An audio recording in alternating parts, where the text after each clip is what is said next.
இயக்குனர் அமீர் அவர்கள் சமீபத்தில ஒரு விஷயத்த வந்து பகிர்ந்திருக்காரு. அதாவது ரஜினி சார் ஒரு பச்சை தமிழர் தான் அப்படின்ற ஒரு விஷயம் தான்.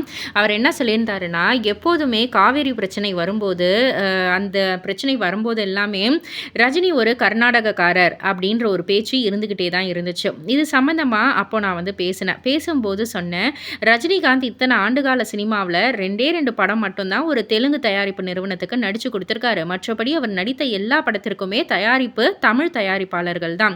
இதற்கு மேல அவர் ஒரு பச்சை தமிழர்ன்னு நிரூபிக்க என்ன இருக்கு? ரஜினி சார கர்நாடகராய் பார்க்காதீங்க அப்படின்னு வந்து நான் சொன்னேன். அன்னைக்கே ரஜினி சார் எனக்கு ஃபோன் பண்ணாரு. எல்லாரும் தனிமைப்படுத்தும்போது நீங்க பேசினது எனக்கு ஆறுதலா இருந்துச்சு. நீங்க என்னுடைய நண்பர் அப்படின்னு வந்து சொன்னாரு அப்படின்ற ஒரு விஷயத்த ரொம்பவே நெகிழ்ச்சியா பகிர்ந்துகிட்டாரு. இத பத்தி நீங்க என்ன நினைக்கிறீங்க? உங்களுடைய கருத்து என்ன? அப்படின்றத கீழ உள்ள கமெண்ட் பாக்ஸ்ல குறிப்பிட்டு சொல்லுங்க. மறக்காம சேனல சப்ஸ்கிரைப் பண்ணி பக்கத்துல உள்ள பெல் ஐகான கிளிக் பண்ணிடுங்க.